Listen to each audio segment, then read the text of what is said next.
Oke, 7.03 17 Januari 2026. Selamat pagi. Selamat pagi dan selamat beraktivitas. Oke, jadi kali ini cerah, cukup cerah. Dan aku jalan paginya agak kesiangan. Biasanya kan jam setengah 7 deh. Jam 6 seperempat atau setengah 7 ya. Tapi justru ini bagus lah kalau misalnya agak siangan, justru malah kena sinar matahari gitu ya. Dan hari ini apa yang kurasakan sangat fit. Semalam tidurnya enak. Semalam mati listrik karena hujan deras banget. Hujannya deras banget. Bulan Januari ini setiap hari hampir hujan. Deras banget, mati listrik. Justru ketika mati listrik nggak bisa, kan kebetulan kan handphoneku itu pakai datanya habis. Belum sempat beli gitu ya. Terus di rumah cuman pakai wifi. Nah, karena mati listrik, wifi-nya mati. Ya udah, akhirnya tertidur sekitar jam setengah 10 atau 9.15 waktu itu ya. Setelah itu bangunnya sih nggak kesiangan sebenarnya.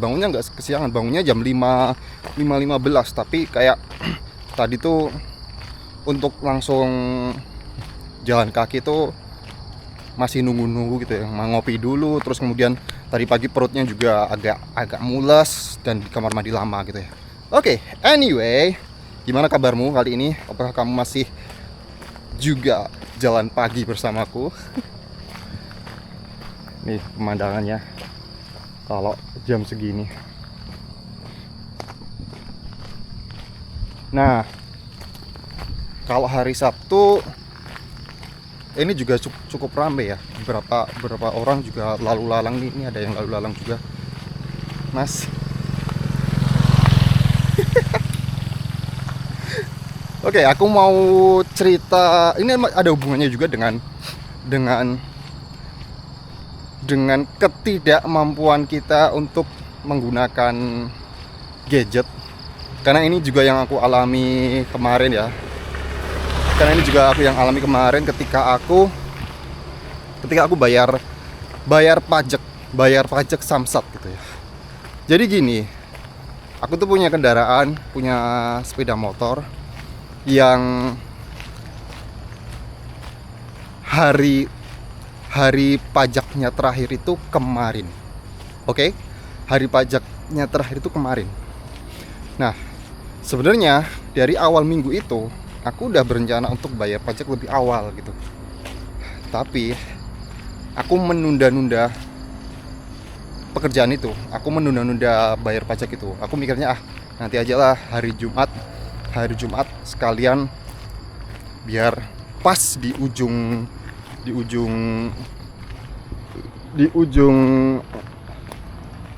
tenggat waktu atau deadline waktunya itu pembayaran gitu ya. Nah, oke. Jadi kemarin Jumat pagi setelah aku jalan-jalan pagi kali ini, aku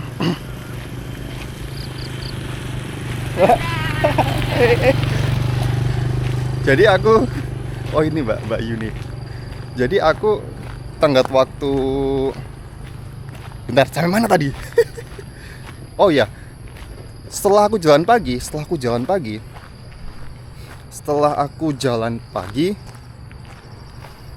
aku kan siap-siap untuk ke Samsat gitu ya.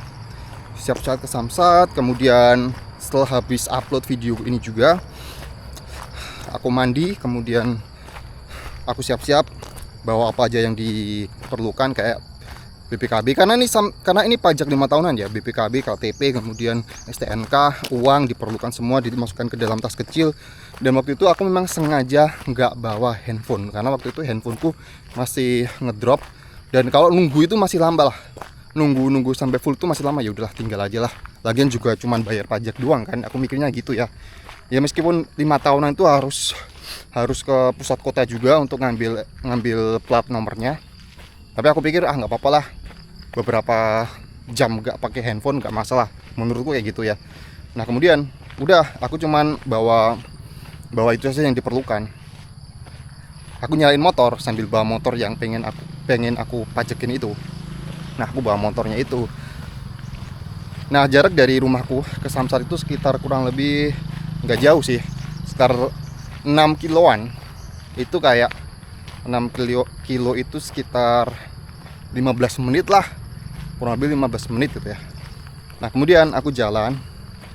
Pertama kali aku tuh mau ke bank dulu gitu, ke BCA dulu gitu, ke BRI dulu, kok BCA sih, ke BRI dulu.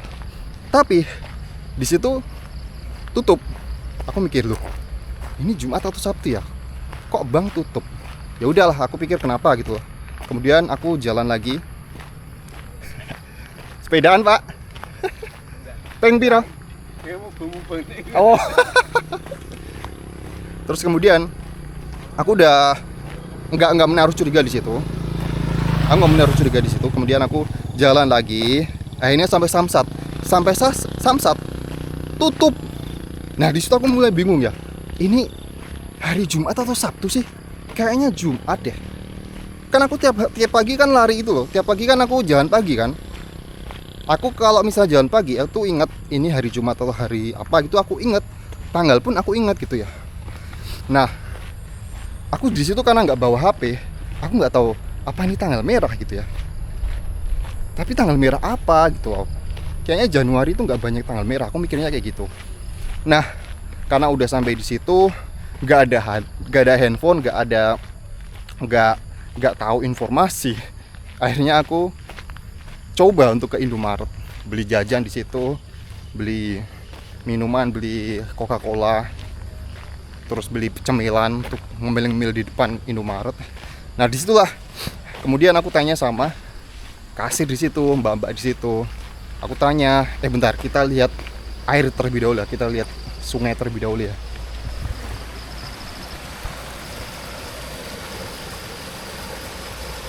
Udah mulai butek lagi nih.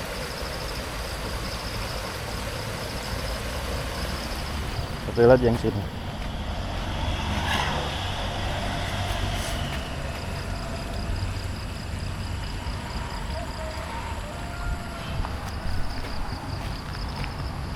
Jembatan apa bu sebelum tanjakan. Lihat nih tanjakannya. Tanjakan pertama di perjalanan pagi rutinitasku. Oke, jadi tadi sampai di Indomaret ya. Sampai di Indomaret, aku tanya sama mbaknya tadi, kasirnya itu, Mbak, ini hari Jumat atau hari Sabtu ya? Mbaknya bilang, ini Jumat mas Nuki. Kenapa gitu? Kok kantor-kantor tutup? Emang ini tanggal merah gitu ya? Mbaknya kemudian menjawab, iya kali ya mas ya. Mbaknya juga bingung gitu ya. Kemudian sambil nginget-nginget, oh ini mas, Exrock Merot. Oh alah, dari situ aku langsung inget, oh iya Exrock Merot ya, pantas kok kayak di masjid sebelahku juga kemarin ngurusin apa, lagi siap-siap untuk acara Exrock Merot itu. Disitulah aku baru ngeh. Kemudian aku coba apa, kayak si godain mbaknya gini, kalian tetap masuk ya mbak gitu. Ya segini mas, ikut korporat gitu. dia jawab kayak gitu. Nah dari situ aku jadi kayak mikir ini loh, kalau aku bawa handphone waktu itu, mungkin aku nggak akan tanya sama mbaknya, mungkin aku nggak ngobrol sama mbaknya, dan aku cukup lihat handphone aja. Tanggal 13 itu lihat di kalender atau googling gitu ya, Jumat tanggal kemarin 16 ya, Jumat tanggal 16, tanggal apa itu, ketemu. Dan nggak ada obrolan dengan mbak Indomaret, nggak ada goda-godain dia juga. Tapi karena aku bener-bener nggak ada clue sama sekali, no clue at all, ya udah, ya bisa aku lakukan tanya sama orang gitu ya. Justru ketika aku tanya sama orang itulah menurutku aku bisa lebih connect terhadap manusia, aku bisa ngobrol dengan manusia gitu ya. Ya begitulah, kadang kalau kita bawa gadget tuh memang lebih efisien gitu, kita bisa menemukan jawaban dengan lebih cepat. Kita bisa tahu, oh oke, kita nggak butuh manusia lagi, semua udah ada di Google gitu. Tapi kalau kita tidak menggunakan gadget, ya konsekuensinya memang kita jadi kebingungan tadi. Ini apa sih? Kenapa kok tutup semua gitu? Bener-bener no clue. Tapi kalau kita mau memberanikan diri atau kita mau bertanya pada orang, justru kita bisa mendapatkan obrolan yang jauh lebih hangat lah terhadap manusia gitu ya. Ya kalau misalnya konteksnya tadi cuma tanya doang, ya sama dengan aku cuma tanya Google itu. Tapi kalau misalnya terus tambahin ngobrol-ngobrol, godain mbaknya tadi, pokoknya bilangin kenapa dia nggak libur gitu, nah itulah yang nggak bisa dilakukan oleh gadget gitu ya. Ya itulah pengalamanku, kebodohanku kemarin, yang pada akhirnya aku pun akhirnya telat bayar pajak. Ini jangan ditiru ya. Dari awalnya aku cuma nunda-nunda. Pokoknya dari awal itu aku udah kayak prokrastinasi. Besok aja lah, mepet aja lah. Tapi di hari hanya justru malah tanggal merah, tanggal 16. Aduh. Jangan ditiru pokoknya ya. Aku yang awalnya pengen nggak kena denda mah jadi kena denda. Jadi besok Senin aku bayar pajaknya besok Senin tuh ya. Senin kayaknya nggak tanggal merah deh. Kayaknya nggak akan Senin. Senin tuh tanggal 18. Ada mobil. No.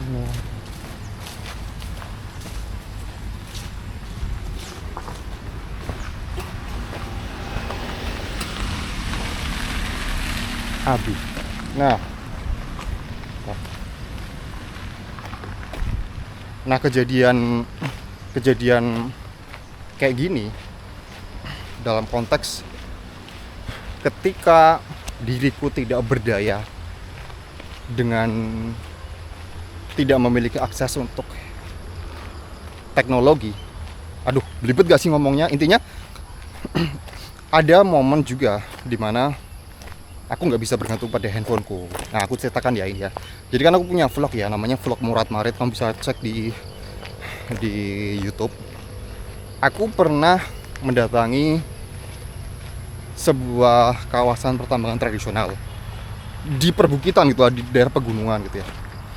Aksesnya ke situ, menuju ke arah situnya itu memang di Google Map ada ya. Di Google Map ada.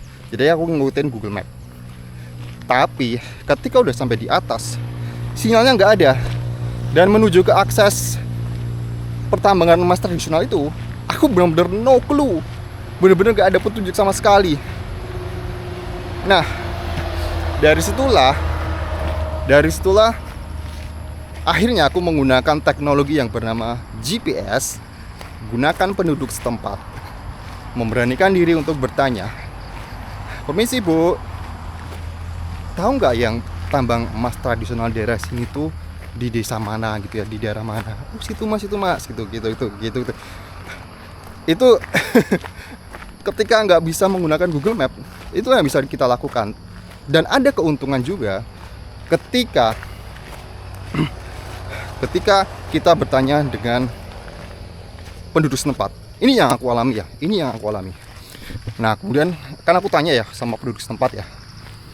Kebetulan aku tanya sama ibu-ibu di situ, dan di rumah ibu itu kebetulan aku melihat sebuah kolam ikan nila.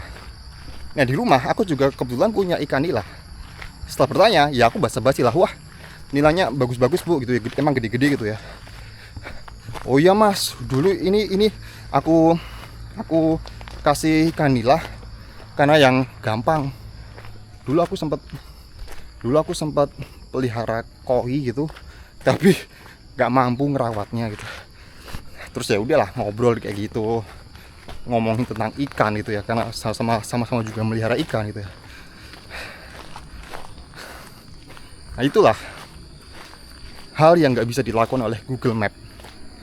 Ketika kita bertanya pada Google Map, ya udah diarahkan, efisien, langsung cepat, langsung kena tujuan.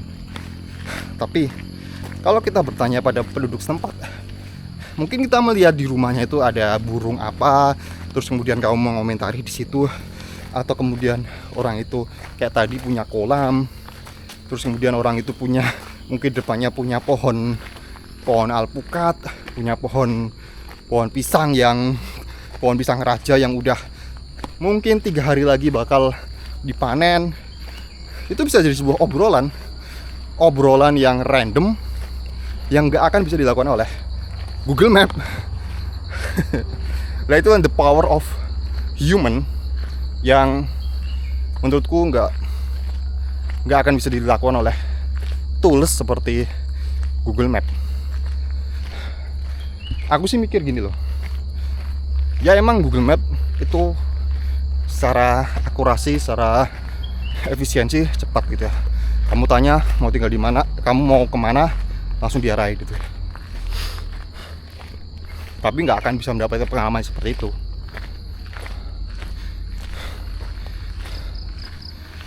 Kamu juga pernah ngalamin kayak gitu nggak sih? Kayak Google Map-nya kebetulan error atau nggak jelas tuh. Kemudian kamu tanya sama penduduk setempat. Aduh, bentar. Nanjak. Kalau misalnya, untungnya kalau misalnya dapat orang yang ramah, menurutku ya, itu seneng banget aku bertanya kepada orang kayak gitu. Justru jadi ngobrol. Kalau nggak terburu-buru ya. Tapi kalau kebetulan dapat orang yang ditanya judes ya itu lain cerita. Tapi pasti pernah lah kita bakal ngalamin hal kayak gitu juga. Kalau bertanya pada orang, mungkin lagi sibuk atau apa gitu. Tapi aku berpikir, nggak tahu ya kalau misalnya di kota besar ya, kalau di desa itu orang ditanyain atau dimintai tolong itu biasanya seneng banget. Biasanya kayak misal ya kayak kerombolan ibu-ibu gitu ya, mereka akan menjawab semua dengan versinya masing-masing. Itu yang pernah aku alamin gitu ya. Mereka seneng gitu loh ngobrol, mereka seneng tuh ngasih tahu orang. Tapi nggak tahu kalau di kota ya, karena bisa dibilang majority kehidupanku dihabiskan di desa gitu loh. Jadi nggak kayak sangat kalau aku bilang di kota pun kayak gitu, kayaknya nggak akurat juga ya. Aku udah jalan pagi hampir 8 hari, tapi melewati tanjakan tadi itu masih aja ngos-ngosan. Berarti memang sebaiknya aku nggak nambah durasi kilometer lagi. Cukup aja sampai segini, nggak apa-apa gitu loh. Ya udah sampai sini nih.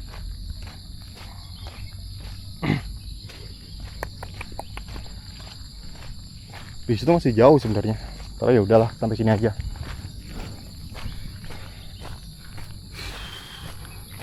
Cerah kan?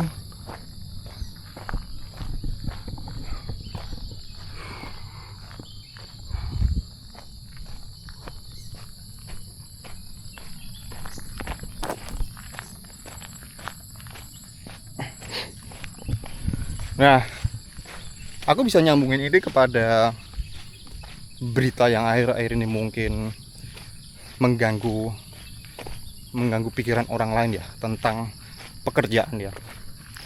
Karena kita tahu ya, AI, kecerdasan buatan, itu semakin gila, semakin pinter emang. Aku pun setiap hari selalu diskusi dengan AI untuk pekerjaanku. Semakin pinter mereka. Dan kekhawatiran orang-orang adalah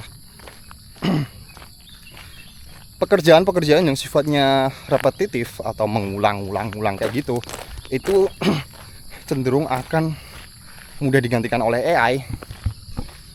Nah, orang-orang yang kerjanya repetitif itu udah deg-degan. Mungkin 5 tahun lagi mereka nggak kerja, atau bahkan 2 tahun lagi mereka nggak kerja. Nah, ini aku bisa mengatakan bisa benar, bisa salah juga. Apabila manusia itu besok tidak dibutuhkan lagi untuk pekerjaan repetitif. Konteks ginilah, aku berikan contoh ya. Yang sepemahamanku ya. Kalau misalnya kayak barista yang bikin kopi gitu ya, katakanlah gitu, bikin kopi di mesin bar gitu, pakai mesin kopi. Oke, beli americano 1, beli cappuccino 1 gitu ya. Itu sebenarnya sekarang bisa digantikan oleh robot itu. Kan itu kan pekerjaan yang repetitif ya, kayak cuman nyiapin kopi, terus giling kopi, terus ya itulah bikin americano lah gitu lah. Makanya sekarang ada juga kan robot barista gitu kan. Nah itu kan semacam tanda-tanda kalau misalnya pekerjaan barista itu secara repetitifnya, secara pekerjaan teknisnya itu bisa digantikan. Nah tapi menurutku menyajikan kopi itu tidak serta-merta cuman kopinya aja. Aku sendiri lebih suka kalau misalnya barista itu ramah, barista itu kayak ngejak ngobrol. Dan terlepas dari kopinya enak atau enggak, kalau baristanya enak aku pikir fine gitu ya. Dan itu kan sebuah service, sebuah koneksi antar manusia, human and human gitu ya. Wih, bentar. Wow, sungai mengalir kecil. Kadang aku lewat sini tapi nggak aware ya ngeliatin kayak gini. Nah itu kan barista tadi, itu kan koneksi antar manusianya yang penting menurutku.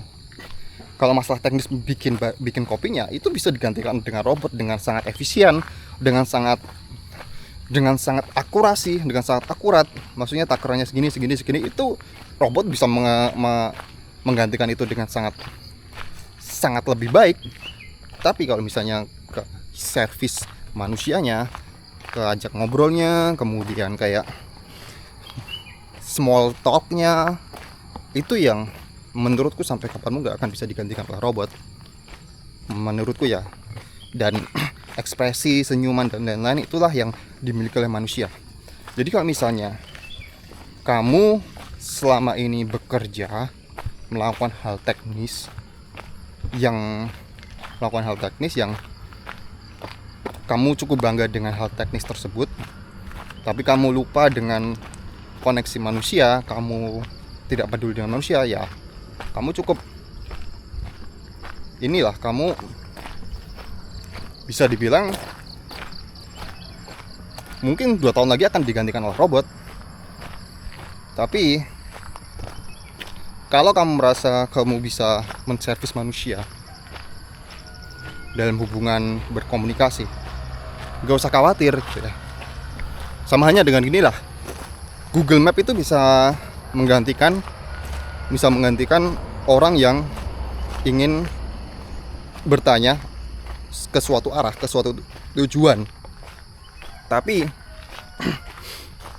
obrolan atau small talk dengan orang-orang penduduk setempat itu yang nggak akan bisa digantikan oleh Google Maps. Jadi kalau selama sampai kapanpun kita tuh tetap butuh manusia lah, menurutku kayak gitu. Sampai kapanpun kita tetap butuh manusia, karena aku pernah dengar istilah apa ya,